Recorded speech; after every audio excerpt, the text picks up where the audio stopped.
আপনারা জানেন 5ই আগস্ট একটা ফ্যাসিস্ট সরকারের পতন ঘটেছে এবং তাদের প্রেতাত্মারা এখনও এই আমাদের বাংলাদেশের ভিতরে আছে। আপনারা শুনেছেন ইতিমধ্যে গাজীপুরের এস এম জাহাঙ্গীর তিনি প্রচার করেছেন যে আমাদের যারা দিনের বেলায় ঘুমোতে দেয় না তাদেরকে আমরা রাত্রে এই শহরে থাকতে দিব না।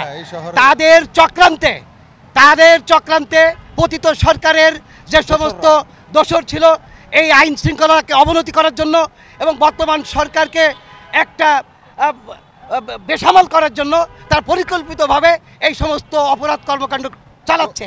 ইতিমধ্যে আমরা দেখছি যে সেনাবাহিনী সহ সরকারের আইন প্রয়োগকারী সংস্থা এই ব্যাপারে পদক্ষেপ নিচ্ছে। আশা করি অচিরেই ফ্যাসিস্ট সরকারের এই কার্যক্রম বাস্তবায়িত হবে না। বাংলাদেশে অতি অনতিবিলম্বে এই দেশে গণতান্ত্রিক ধারায় সুষ্ঠু এবং অবাধ নিরপেক্ষ নির্বাচন হবে এবং একটি গণতান্ত্রিক সরকার প্রতিষ্ঠিত হবে, যেটা তারেক রহমান আশা করেছে, এদেশের জনগণ আশা করে এবং এই দেশে একটি সুশৃঙ্খলভাবে একটি গণতান্ত্রিক সরকার গঠিত হবে এবং এই সমস্ত অপকর্ম চিরতরে বিদায় করা হবে। এই বেলায়